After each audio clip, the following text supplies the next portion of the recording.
Stephen King. You hear that name and you instantly think of something, right? It's a brand, a whole genre, a promise that you're probably not going to sleep too well tonight. He's not just an author. He's this cultural institution who has spent half a century basically mapping the geography of our deepest fears. But how did one guy, from some pretty humble beginnings, become the undisputed master of modern horror? Well, let's get into it.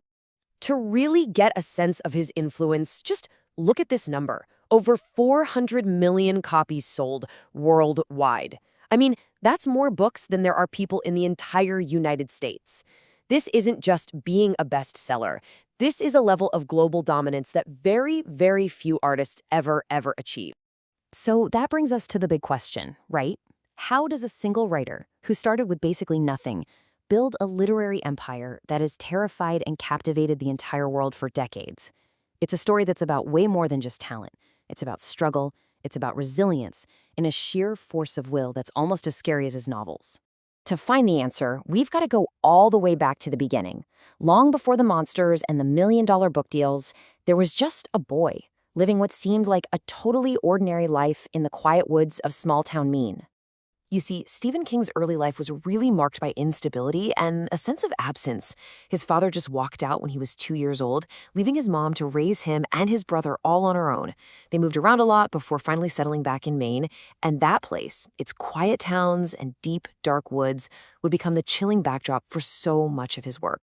Every great story has a beginning, a call to adventure. For King, it happened in a dusty attic. He stumbled across this old box of his father's, the father who left, and it was filled with horror paperbacks, stories by guys like H.P. Lovecraft.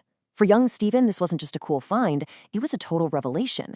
In those dark, thrilling pages, he found his home. He found his purpose. But finding your purpose is one thing. Actually doing something about it is something else entirely. Every hero's journey has that moment where they have to cross a threshold, where they leave the normal world behind. For Stephen King, that moment came in the form of a story he almost threw in the trash, a little novel called Carrie. The story of how Carrie got made is legendary now. At the time, King was a struggling English teacher living in a trailer. He wrote a few pages about a bullied girl with telekinetic powers, decided it was absolute garbage, and literally threw it in the trash can. But his wife, Tabitha, she saw it. She fished it out, read it, and told him, "You've got something here." She even offered to help him understand the perspective of a teenage girl. And was she ever right? The paperback rights for Carrie sold for an absolutely astronomical $400,000. King got half of that. Just overnight, his entire life was transformed. He could finally quit his teaching job and do the one thing he was born to do. Write, full-time. And what followed was just an explosion of creativity. I mean, it was unlike almost anything else in literary history. This was King's golden age, where he built his kingdom of terror. But while he was out there conquering the world, he was also battling enemies that were much, much closer to home. Just look at this timeline. In just over a decade, he published a string of novels that would define horror for an entire generation. The Shining completely redefined cabin fever, and it made millions of people terrified of clowns. He was writing so fast, his publishers actually had him create a fake name, Richard Bachman, just so they could keep up with his output. He wasn't a writer, he was a creative hurricane. But this reveals the dark secret behind all that success. While he was creating these immortal characters and terrifying millions of us, King was deep in the grips of a severe addiction to alcohol and cocaine. The architect of our nightmares was, in fact, living in one of his own. And if you want to understand just how deep that addiction went, consider this.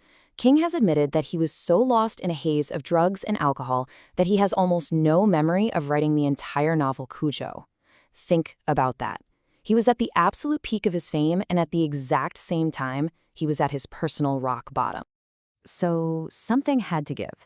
King's story was now entering its most critical phase, the ordeal, and it would take two dramatic, life-altering events to force him to finally confront his demons head-on.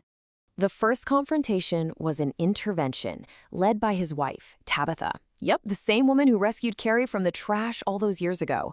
She gathered all the evidence of his addiction, beer cans, cocaine, pills, dumped it all on the floor in front of him and gave him an ultimatum: get help or get out of the house. He chose to get help. The second ordeal was just a brutal, random twist of fate. In 1999, while he was out for a walk, King was struck by a minivan. His injuries were catastrophic. A collapsed lung, multiple fractures in his leg, a broken hip. The pain was so agonizing and the recovery was so brutal that for the first time in his life, he seriously considered giving up writing for good. But he didn't quit. He survived the addiction and he survived the accident. And from those ordeals, he came back with a renewed sense of purpose and this legendary discipline that really explains his incredible body of work. This is the architect's method. So what's the secret to his insane output? It's not magic, it's just relentless discipline. First, he writes 2,000 words every single day. No holidays off, no birthdays off. Second, he doesn't really plot his novels. Instead, he sees himself as an archaeologist, excavating his stories, kind of discovering them as he writes. And finally, he reads constantly, living by this belief that to be a great writer, you first have to be a great reader. And this really gets to his ultimate legacy, doesn't it? More than any other writer, King taught us that true horror doesn't come from some Gothic castle or a far-off planet. No, it comes from inside our own homes, our own towns, and most terrifyingly, from inside our own hearts. And he knew that because he had faced his own monsters. So here's the thought I want to leave you with. Stephen King took all the anxieties of his time, addiction, childhood trauma, the fear of society just falling apart, and he held up a giant mirror to them. He gave those fears a shape, which kind of makes you wonder, what are the great unspoken fears of our 21st century world, just waiting out there for their own Stephen King to come along and give them a voice?